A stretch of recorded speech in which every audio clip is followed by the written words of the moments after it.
Howdy, everybody. It is later than normal. It has been a crazy morning. Happy holidays, everybody. Happy Hanukkah, Merry Christmas, joyous Kwanzaa, Feliz Navidad, and happy holidays. And I hope I reached everyone who celebrates happiness at the end of the year. If I have not, may it be merry and bright for you. So, how long have I had power? Maybe a half an hour. I posted on my YouTube little chit-chatty comments community tab on my YouTube channel. Yeah, didn't have power. It went out about 6 a.m. It's almost noon now. Didn't open the refrigerator. I went over to my sister's house for internet. I mean, I could have used cellular, but And I've got a hot, tasty beverage, and I hope you do too, because oh, you can read Happy Holidays. Now you can't with my mug in the way.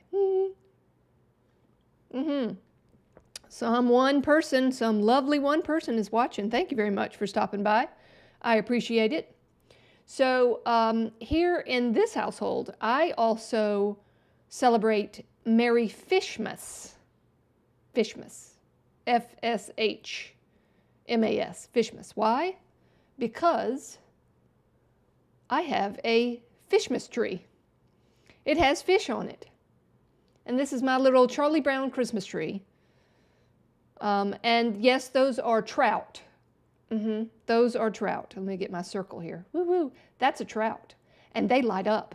Do they blink? No, they do not. But those are trout. And then here's a big fat brim that I put at the top of the Christmas tree. I gave you a close-up of that. So yes, I have a Fishmas tree. So I thought you would enjoy that. That's how I celebrate Christmas in this house. So yeah, a little detour. I was supposed to go to the alpaca farm this morning, but I didn't do that either. Because is it 19 degrees? Is it 12 degrees? I don't know. The wind's blowing and the polar vortex came through about 4 o'clock.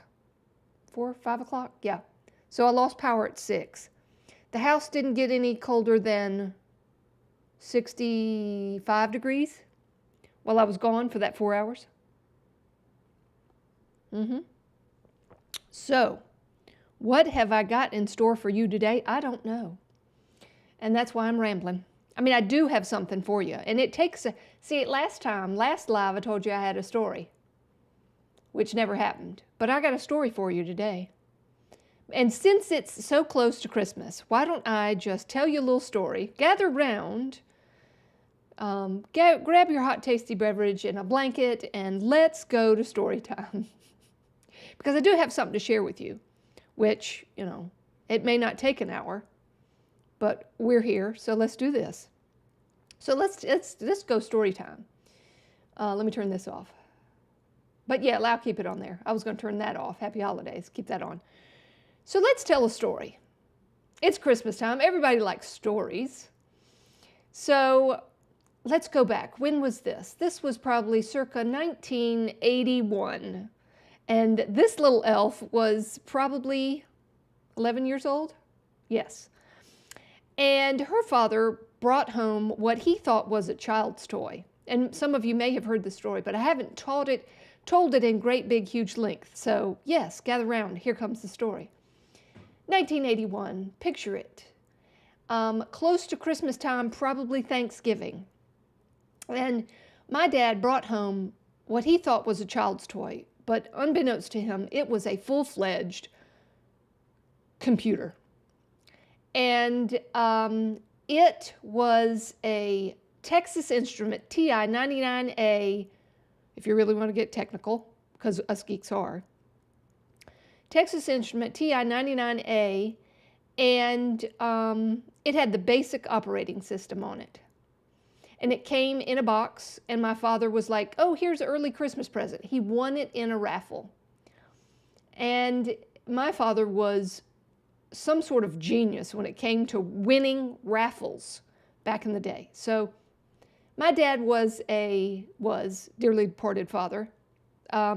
He was a car dealer, a second-generation car dealer. My brother, who passed away this year, was third-generation car dealer, and now we have fourth generation. His son My nephew is now a car dealer, whether he wants to be one or not. He's assumed the role.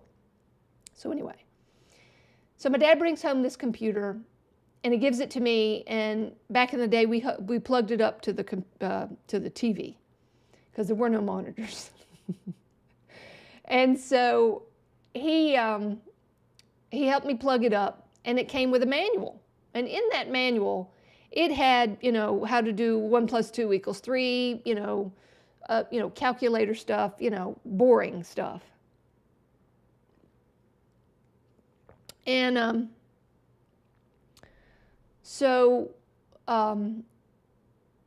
start doing some of the exercises in the book. Again, I'm 11 years old.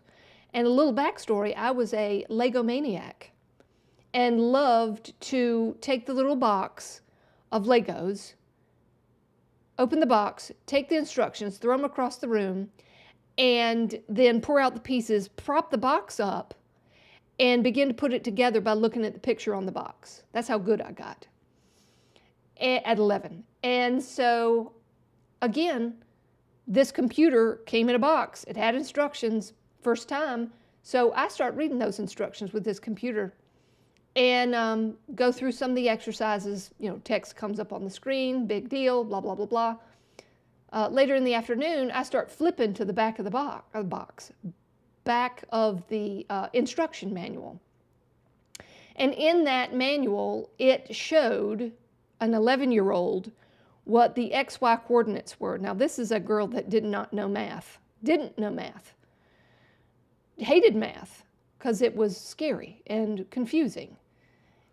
But yet, this rudimentary, geek-filled, engineered, written manual explained the XY coordinates. And to this day, I remember the difference between the X and the Y coordinate.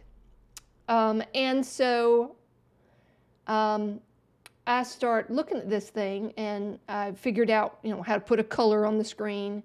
And then it was talking about placement on how to put something, and the center of the screen was 0, 0, and then +1, -1, all that kind of stuff about the XY coordinate. So I decide to want to put some of these colored squares on the screen. And it says the best way to do this is to use graph paper. And so I go to my mom and I say, "Hey, Mom, I need some graph paper." My mother, being an adult, knows what graph paper is and what it's used for, looks at me very confused and says, "Why do you need graph paper?"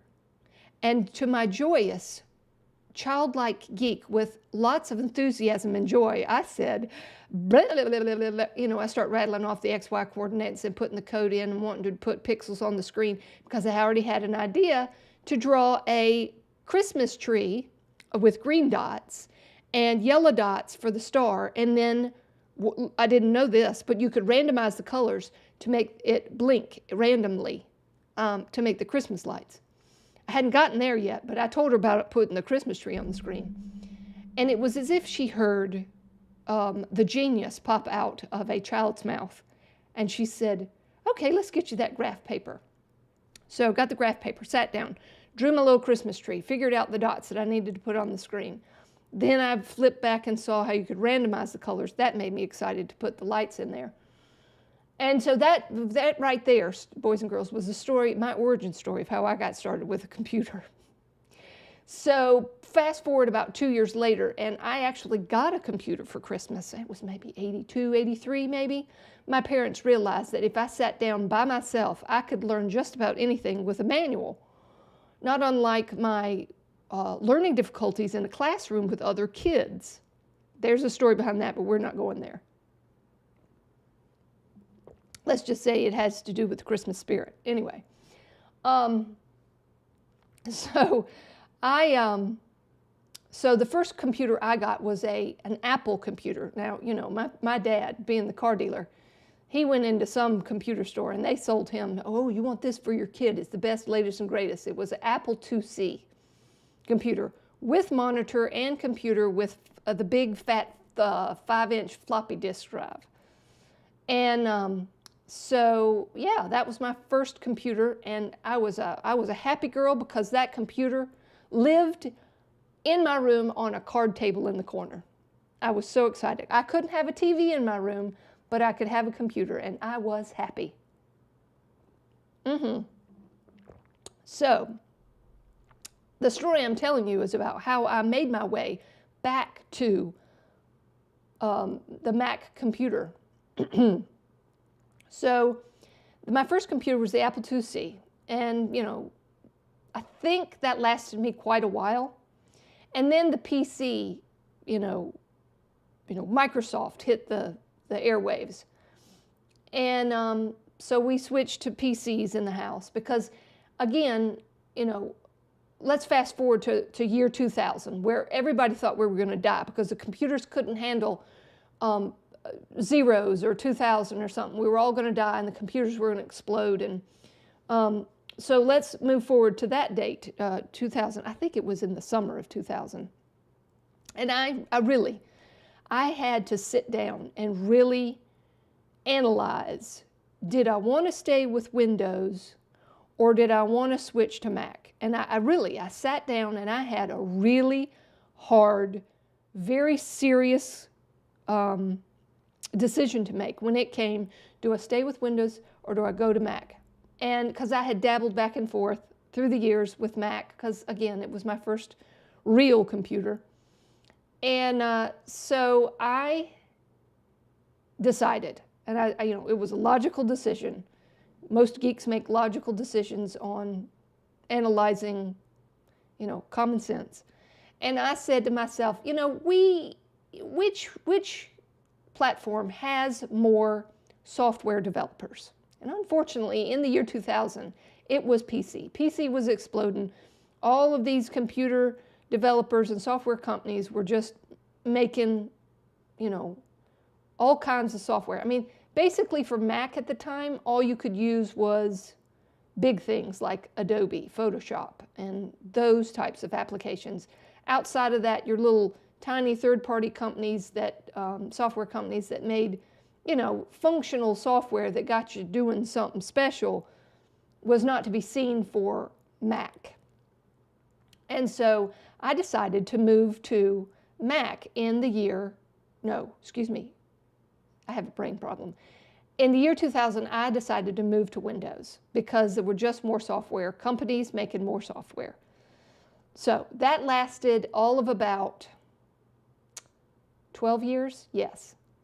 And even in those 12 years, from the year 2000 to the year 2012, I continued to buy a Mac every 4 or 5 years just to keep up with the operating system because, again, it was my first love of a computer.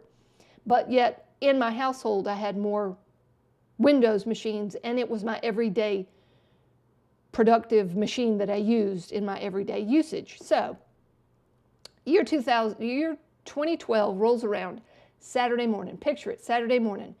I'm a young web developer wanting to get up and write some code and build something that day. Super excited. Put my clothes on, ran downstairs, flipped on the computer as I make my way to the kitchen to have breakfast. And unfortunately, there was an update. And I said, no worries. You just do your update thing, and I'm going to go have breakfast, pour my cereal, look at my cell phone and read the news. And so, 20 minutes later, I finished my breakfast, and alas, the computer was still 20 minutes later working on those Windows updates that just seemed to take forever in a day, hour or two, and I snapped. I said, I'm done.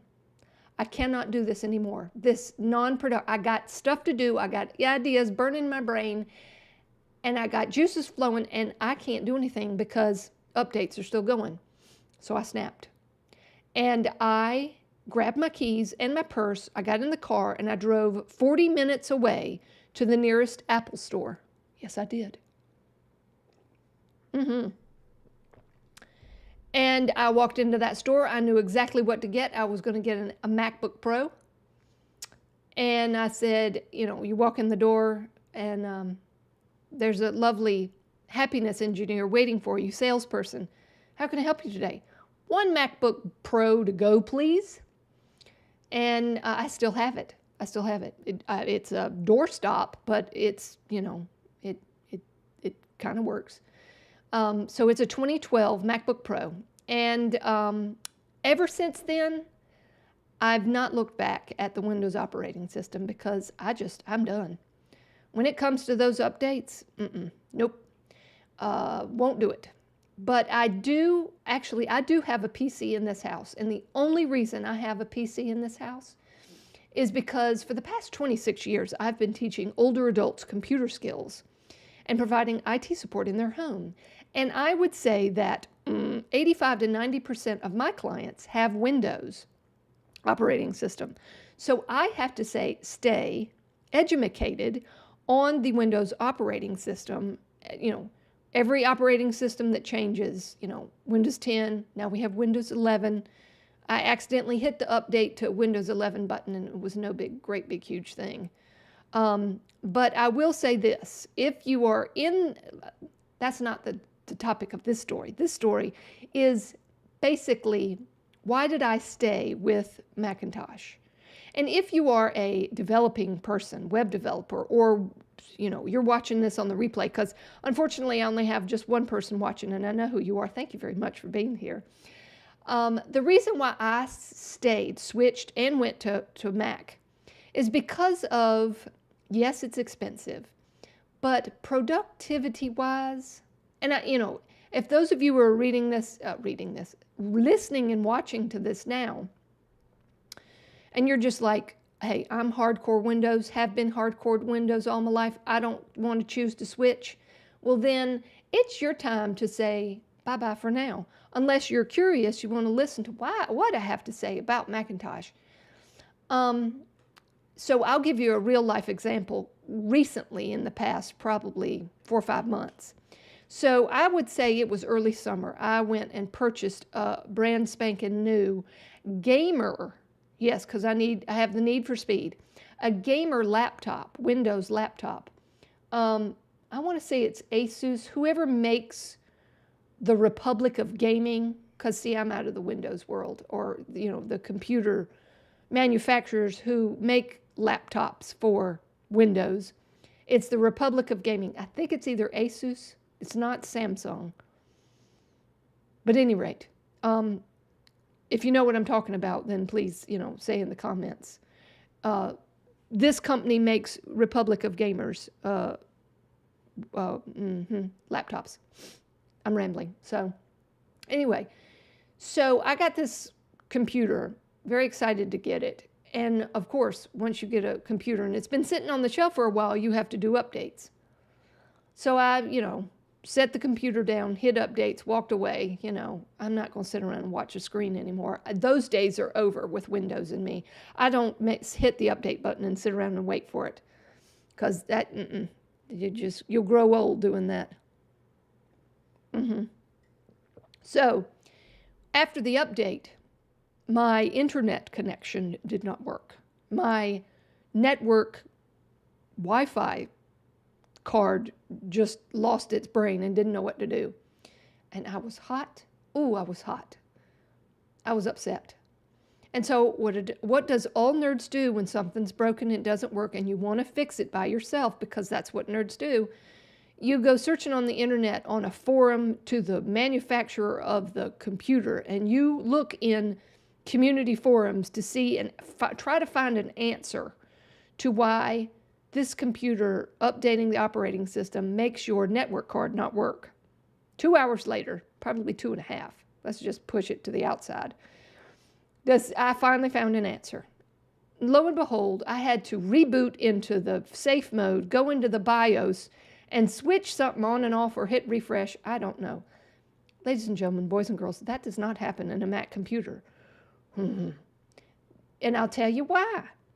Because with Windows, you have various and sundry manufacturers who put their product and their chips and their drives and electronic equipment inside of a laptop.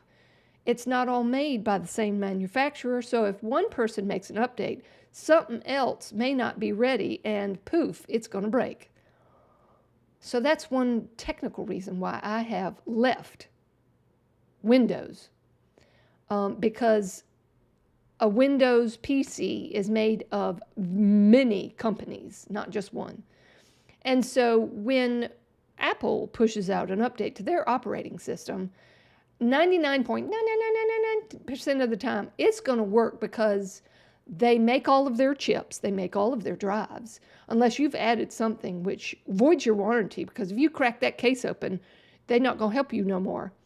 But if it is an original product, it's going to work because they've tested it on their machines and all of their chips, and they make everything. So it's going to work. That's one reason why I don't want to go back to Windows, is because something might break.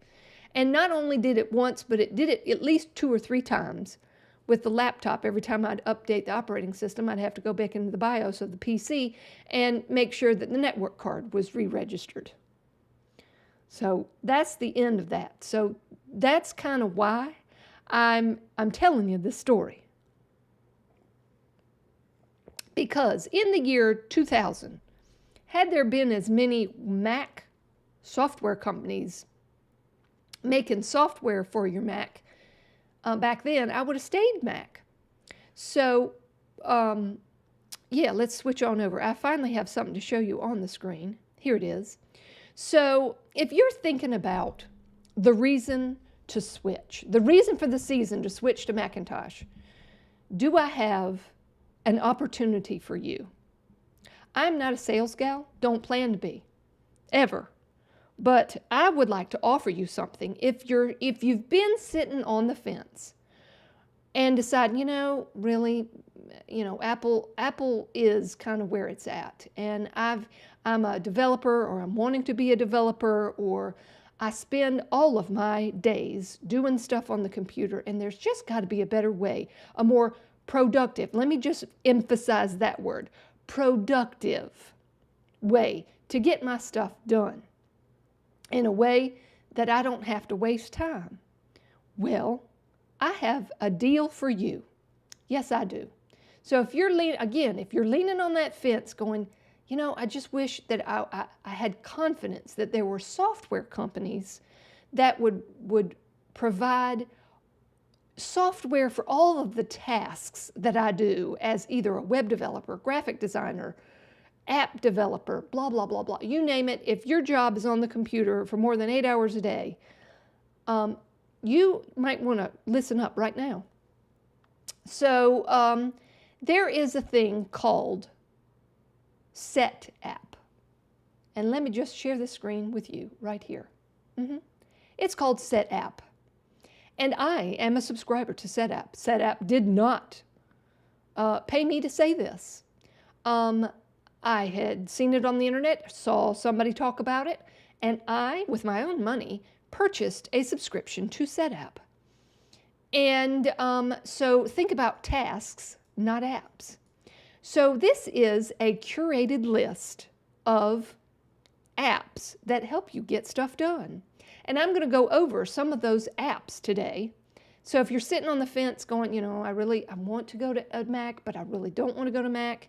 I'm happy with PC. If you're happy with PC and you just absolutely do not want to switch, then this is not for you.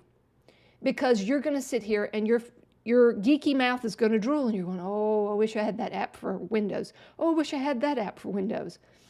Well, drool all you want to. And save your money, because if you do decide to go to Mac, you'll be confident in knowing all of the tasks and all the wonderful features you need to have done to be productive during your day will get done with these curated list of apps. So how it works is you get a subscription. So let's click on the How It Works button. Membership and all access pass to curated Mac and iOS apps. 7 days free with no ads. So you can get a 7-day free. You sign up, you get 7 days free if you've got a Mac. If you don't have a Mac yet, well, this isn't going to help you. So yeah, you get all kinds of apps. And what kind of apps do you get? Well, I'm going to share with you what apps that I use in my everyday life. We have maintenance and lifestyle and productivity and Mac hacks, personal finance, developer tools, task management, writing and blogging, education, creativity, and you get iOS apps as well. Things that go on your phone, on your iPhone. If you don't have an iPhone, well, this isn't for you either. So, or maybe some of those people out there have Windows laptops. You have the brain is here, and you have an iPhone. And you like the way that the iPhone works. When you've been sitting on the fence whether or not to go to Mac or not, well, here we go. Now, if you want to help me and help you, you can go to EleWebDev.com/setapp. Or you can just go to EleWebDev/tools and come on down here to setapp. And I have an affiliate link. So not only will you purchase it through me, I will get a free month and you will get a free month. More than 7 days. So I don't know how all that technical works, but if you go to EleWebDev.com/tools or setapp, you can get setapp free for 7 days, or when you sign up, you get a free month from me through my affiliate link. I don't do sales gal. I just, if there's more tools on there you want to, those are all affiliate links on my website. Okay, here we go. Let's open setapp. Here we go. So this is what it looks like. And let's open it all the way up. Let's open it up. Boom. So what was on the website, a newer version of setapp is ready to be installed. Install and reopen. Okay, let's hit the button. So while setapp is updating, oh look, it's done. See? That's the marvel of Mac. T-minus less than 5 seconds and it's up and running again. I love you, Windows. I really do. So, what are some of the apps that I use on this Mac? Let's go to my favorite. Let's go to my favorite. My favorite is this one. Do I have it open? No, I don't. Let's open it up. It's called Snippets Lab. So basically, if you're a web developer, you have your own curated list of name your language code bits that you can save in your library on your computer, send it up to your iCloud account.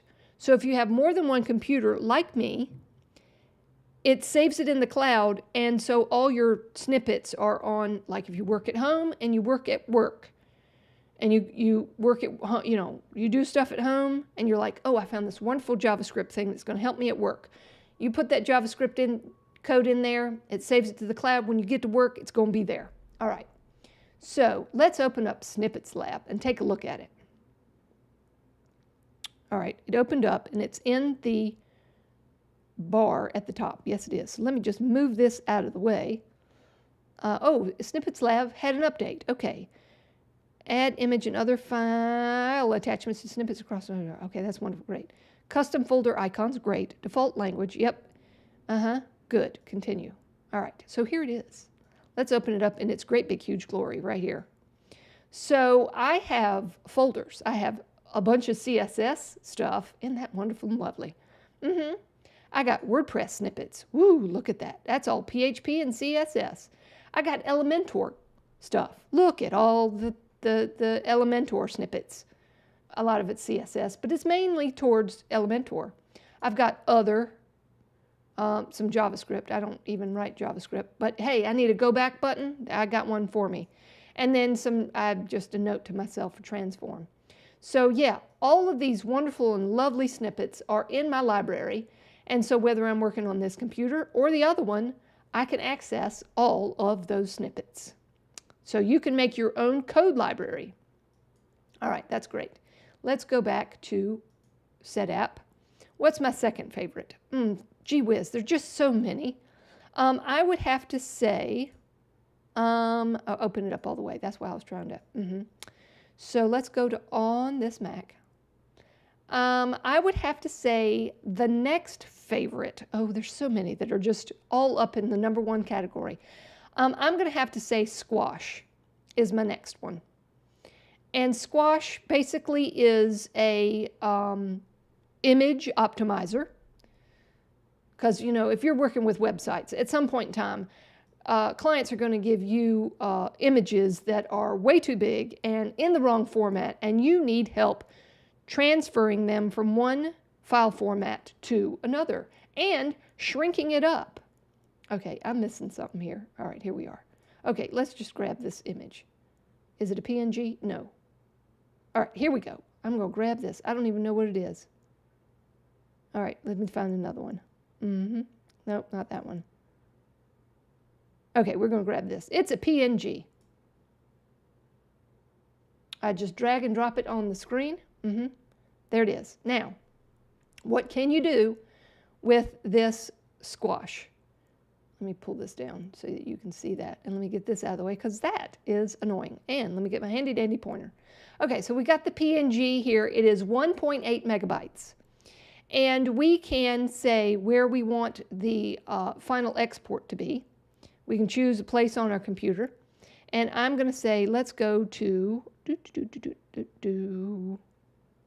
downloads. Let's just put it in the downloads. And we're going to hit choose. So that's a little thing where you have to make sure you know where it's going. And I don't want to overwrite files. Okay, so we've got the export. That's the number one thing. So do I want to resize it? No, I don't. Watermarks, adjustments, you can resize it, the height or the width or both, percentages, all that kind of good stuff. Isn't that lovely? Adjustments, what kind of adjustments do you want to do? Brightness, contrast, sepia, vibrance. You can change a little bit of that on the image. You can add a watermark if you want to. And you may or may not be hearing the sound effects, but that's okay. Again, format.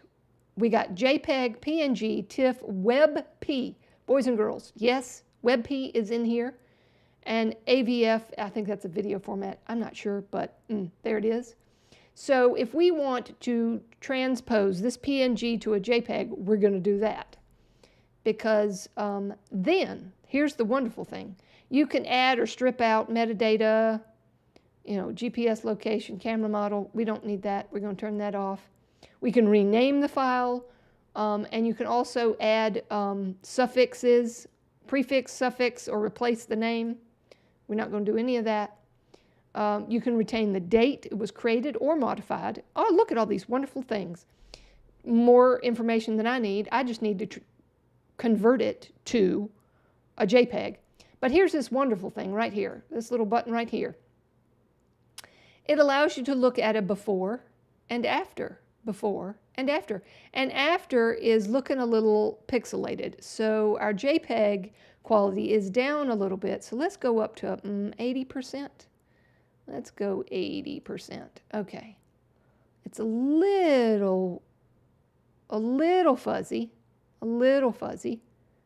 JPEG, progressive. How about we turn progressive off? All right. Yep, that gets a little bit sharper. But again, you can see a little bit of the fuzziness, but that's okay. Let's just go back up to, let's go to 90%. Okay. Yes, that's much better. It's not that fuzzy, but if we just go to quality 100%,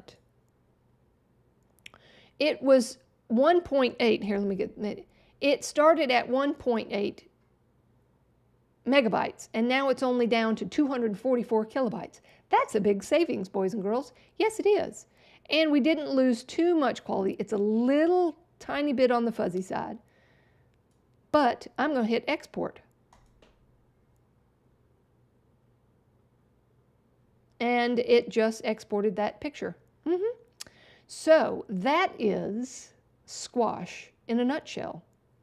So let me close this thing here and let's go back to setup. There we are. Squash is one of my favorites. Let's go back to this Mac.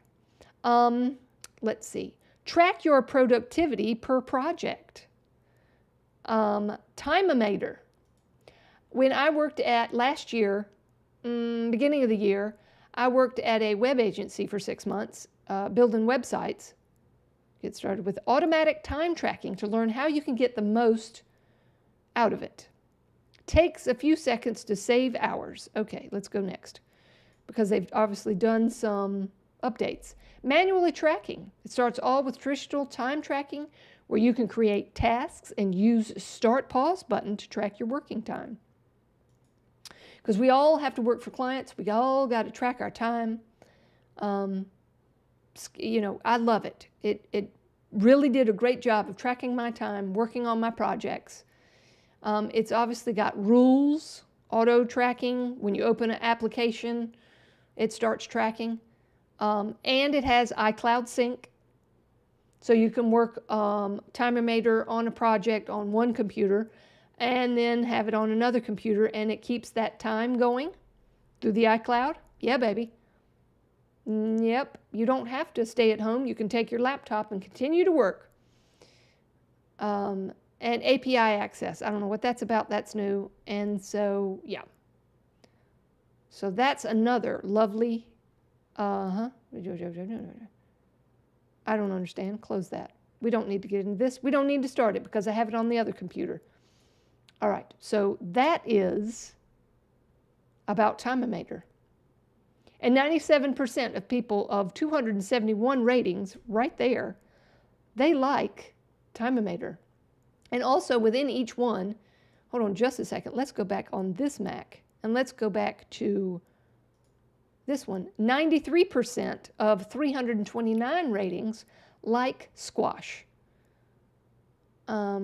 And I think I gave it a thumbs up. Let's go back to snippets. 100%, y'all, look at this. 100% of 347 ratings like, everybody likes Snippets Lab. And I bet you all of them are, you know, coders in some way, shape, or form. Let's go back to on this Mac. Better presentations. This is Presentify. Right now, this one that I've got with the circle around my mouse is, where is it? Right there. That is Cursor Pro. And that one I got from the App Store. And it is not in Setapp, but Presentify is. So let's open Presentify.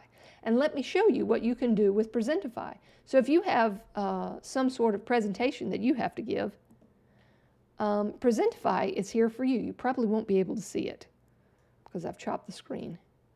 But let me open it up. Let's go interactive mode.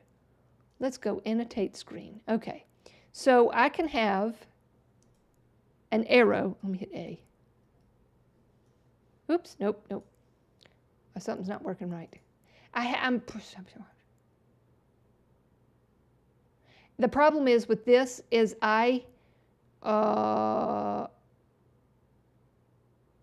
the mouse cursor is conflicting with it. I can guarantee you that's what's going on.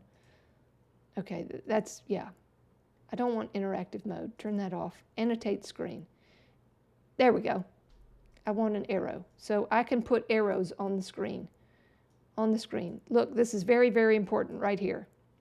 And then I think if you hit escape, yes, that will turn it off. They'll completely turn it off. We have squares, and I can put squares on the screen. I can put circles on the screen. And I can put text on the screen. Hi there. All right. And you can change the color to green or whatever.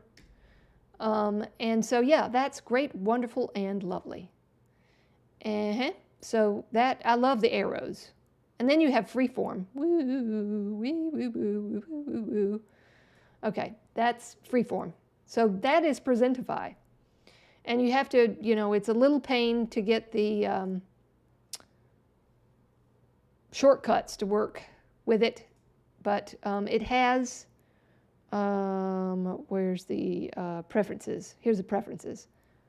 Can I pull the preferences down? Ooh, hey, turn it off. Hit escape. There we go.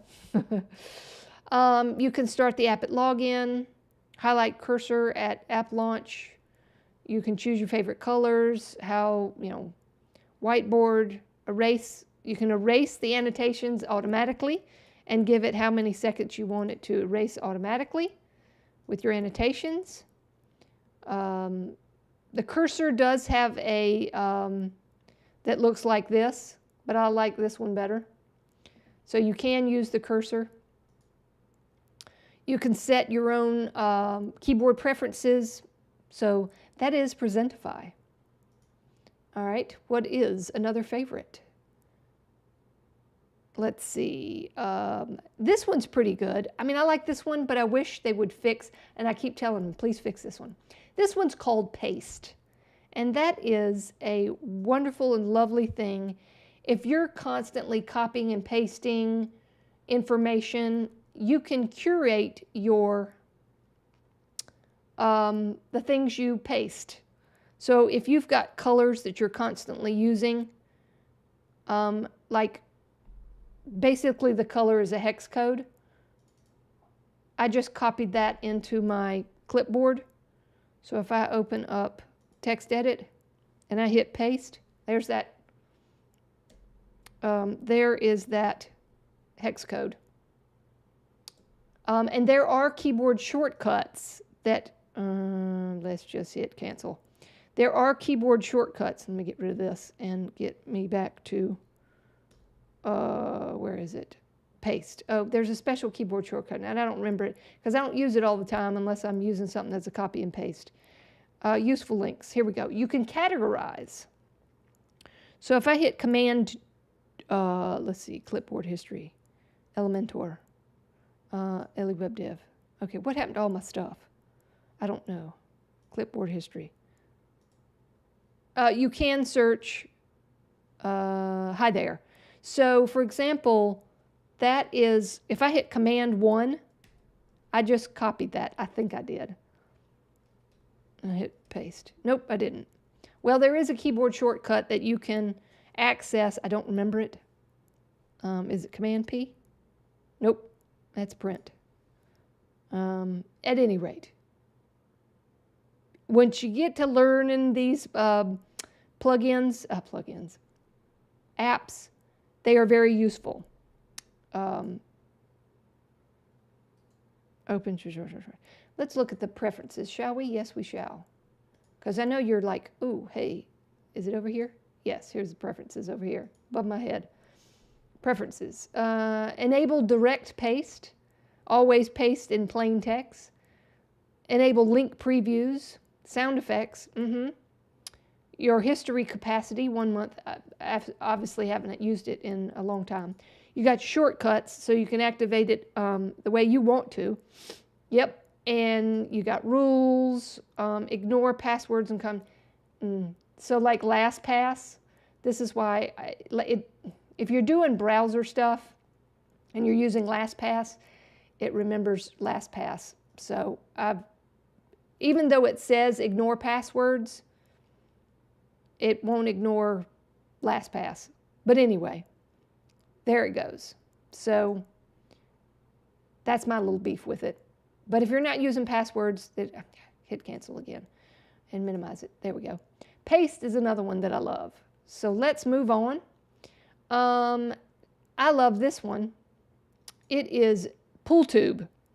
So if there is a quick YouTube video that you like so very much, you can put in the YouTube address to that video and you can download it to your computer. Now, I wouldn't be downloading a 2-hour, 1 hour, 5-hour mega marathon YouTube video, but if it's a 5-minute or less, you can save it to your computer and go, oh man, I saw that video last week, where was it? Sure, you could go searching into your YouTube history to find that, but you can save it to your computer as a little video, tuck it into a folder, and re-access that video on how that thing was done.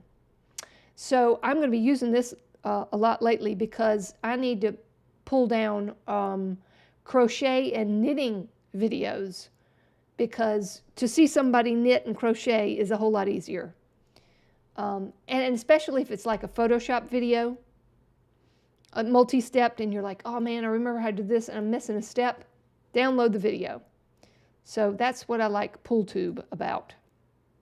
What's another one? Permute is a good one. Let me open Permute. It helps you change your videos into other formats. And I wish I had something to show you, but I don't. But from time to time, I will use Permute to switch them into another format, compress them, that sort of thing. So Permute is good for video. Yep, we're rolling along here. I want to like notes, but I don't, because it tends to get in the way. But if you need notes on the side, 97% of 600 people like the Side Notes app. So let's open it up. I may have some notes in there. I don't know. And I don't think I got it with a pointer. Here we go. Oh, it's over on the side. Here it is. It's got a little doodah. Yep. I've got one note here and one note there. Double click. There it is. Okay, thank you, Timeometer. I don't need that. Okay, so here are my links.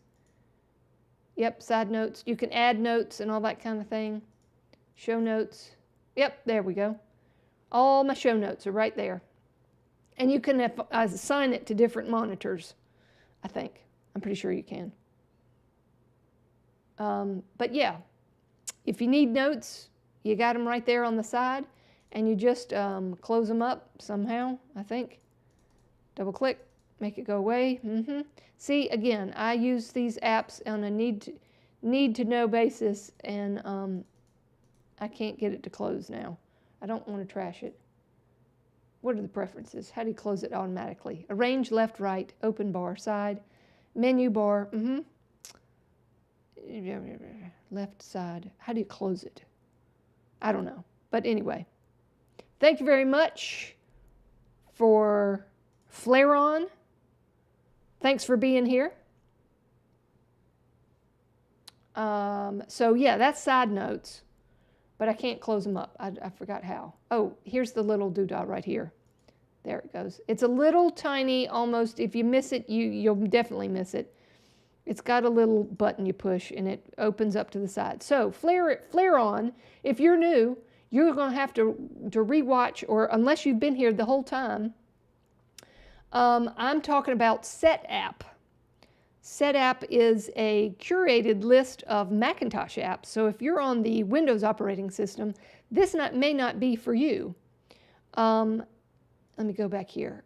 So SetApp is the website, and I'm talking about all of the wonderful apps that I use since it's Christmas time. And if you're sitting on the fence and you don't know whether or not you want to buy a Mac, or maybe you want to upgrade your Mac, or maybe you didn't know that SetApp had all these curated lists of apps to use for your Macintosh. And if you were sitting on the fence wondering, you know, there's just not enough software companies for Macintosh. Oh, but let me tell you how many ways there are for apps to use in your wonderful productivity. And I lost my place, and where am I? I don't know. I'm back here telling you all the wonderful apps that I love in SetApp. And now I have 2 copies of SetApp open. Let's go back to this one. Okay. So Side Notes is one that I use. And PullTube, we went over that one. We went over Notes and Permute and Presentify and Snippets Lab and Paste and Termometer, which is a time tracking thing. And then here's another wonderful, lovely one that I like, which is World Clock Pro. So if you have meetings in other countries, like Boulder, Colorado, or London, it is, what's the time? 5 hours behind. All right, so there's a different way you can look at this. It is 5 o'clock in the afternoon in London, and it is 10:35 in Colorado, and it is 12:35 on the East Coast of the United States. So if you have lots of meetings in different places, glad to know it's 5 o'clock in the afternoon on a Friday. And so yeah, because I jump on and do Elementor stuff with different Elementor groups, I got to know what time it is in Colorado, because they have a great Colorado Elementor meetup there. So if you need a world clock on all the different places in the world you need, then World Clock Pro comes in SetApp. So yes, that's another one that I love. Now this one's pretty cool. This is called Cloud Mounter. And it works with your storage areas, your cloud storage areas. So for example, this computer I have, I don't use Mac's iCloud account on this computer. Do I? Yes, I do. But I only turn on certain things because I'm doing a live show. And if you're using iCloud and things are constantly running in the background, that's internet access and it's going to slow your speed down. So with Cloud Mounter, I can access my, I have multiple Gmail accounts. I can access things in the Google Drives. I can access them all in one place. So if I put something in one project over here in a Gmail account and something over there, I can quickly access because it mounts them as a drive on your computer that you can easily access. So 93% of 492 ratings like Cloud Mounter. So yes, once you get into SetApp, you can see how many voted and how many people gave it a thumbs up on these apps. So again, Flareon, don't know how you pronounce it.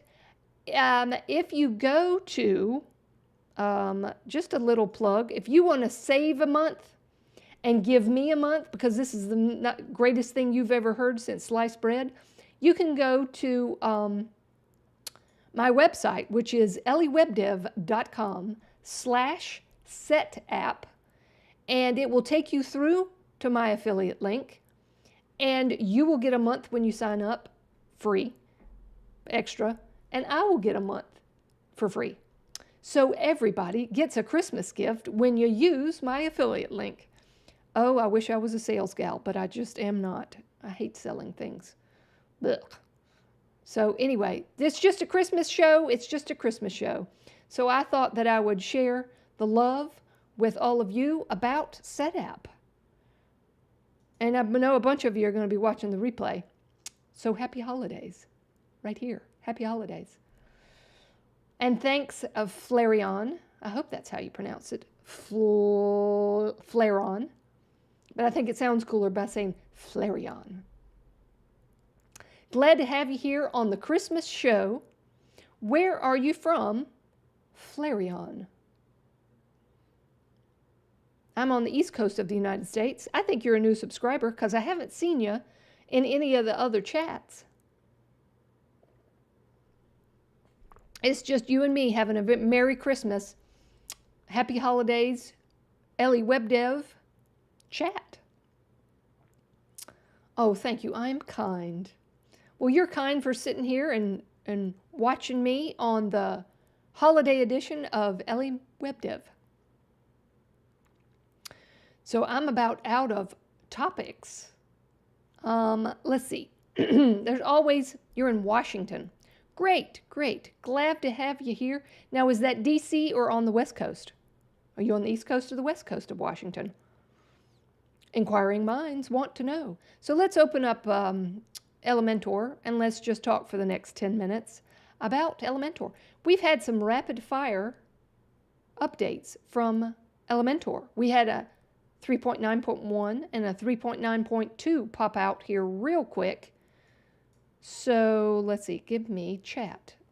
I don't think I've updated my chitty chat. There we go.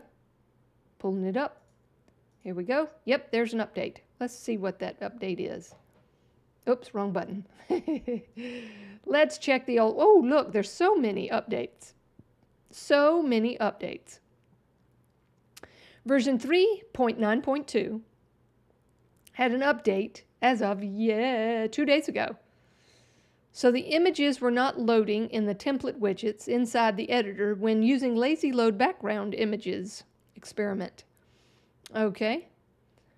Browser ignores space in mail share URL. Okay, well that was fixed. I don't know why you changed it in the other thing. Responsive values are not saving as part of save as default functionality. Oh, good. They've fixed that save as default. Update. The copy-paste style prevents saving the page when repeater. Non-content tab. Font looks blurry in the admin top right. Okay, they did some fixes. And background overlay is not uploading in the container when using the lazy load experiment. So they fixed that too. That is wonderful. So that is Elementor's updates in the past couple of weeks. So we'll update that now. And let's look at the change log for Elementor Pro. So that was 2 days ago. JavaScript event did not trigger in pop-ups. They fixed that. Lovely. PHP errors appear when not using the toggle menu in nav widget. They fixed that. Pop-ups background disappears when using lazy load. That lazy load thing they added was causing a lot of problems, but so glad to hear they fixed them before the Christmas holidays. So very glad. Awesome, awesome. So we're going to update that now. And, uh-oh, it failed. Don't you worry your pretty little head. You come up here to the top. Let me get my pointer so you know where I'm looking. Right up here. This little refresh button up here. It's not a refresh button. It's a go to the very specific update page. Or did it update? Yeah, it did update. Yep. See, it fails, but it did update. Or did it? I don't know. Let's hit refresh and find out. Okay. And then Performance Lab. Why did I download this plugin? Why did I download this plugin? I can't remember. Well, let's just update. Well, let's look to see what the update was, and that might remind me what I downloaded this Performance Lab for. Was it because it was... Oh, I know why. I know exactly why. Because WordPress was trying to push out the WebP function in WordPress. They were having lots of problems, and so Performance Lab, didn't they make this? Who is the maker of this product? Yes, WordPress.org. So they separated the WebP function into this Performance Lab plugin in order to have WebP work in WordPress. That's what it was. That's why I downloaded it. And they've had an update. Isn't that wonderful? What was the update? I wasn't even paying attention because I had to remind myself what this was for. A server API foundation as well as database implementation, new experiment, SQLite, blah, blah, blah. Images implemented, new experiment, bug fixes, SQLite. Okay, all of this is over my head, but that's okay. Glad to know it updated. So, if you are wanting WebP functionality in WordPress, like in WordPress, you will have to download this Performance Lab plugin. It's in the WordPress library, and notice that it's made by WordPress Performance Team. I think that's right. And so I think I got it off of WordPress's website. And so, yeah, that is if you want WebP in your media library. So let's go to the media library and take a look at some of these images. Is that a WebP? Yes, it is, boys and girls. It took the JPEG and converted it into a WebP. So yes, you have to have an extra added plugin if you want, quote, native WebP in WordPress. You have to download the plugin, which is, going back to the plugins, the Performance Lab plugin. Great, wonderful, and lovely. So that just rounds out everything for today. Yes. I finally got power. I was a little late to the stream. Actually, I was early. I set the stream to be at 12:30 because I was going to be on the alpaca farm till 11. But since the power was out and the wind was blowing and it was like 15 degrees, they told me not to come. But the power went out at 6 a.m. I didn't get the power back on until 11:30? No, 11 o'clock. So I'm so glad to have power on and I could be here with you. So y'all have a happy holiday. Let me grab a drink of my tasty beverage, of my hot tea that is now cold. And y'all have a Merry Christmas. And I hope that it is merry and bright. And I will see y'all after the holidays. Hold on just a second. I need to put my brain on and look at a calendar. So today is Friday, the 23rd. Tomorrow is Christmas Eve. And then Christmas Day is on Sunday. So I will be back on sometime next week. And y'all have a good one.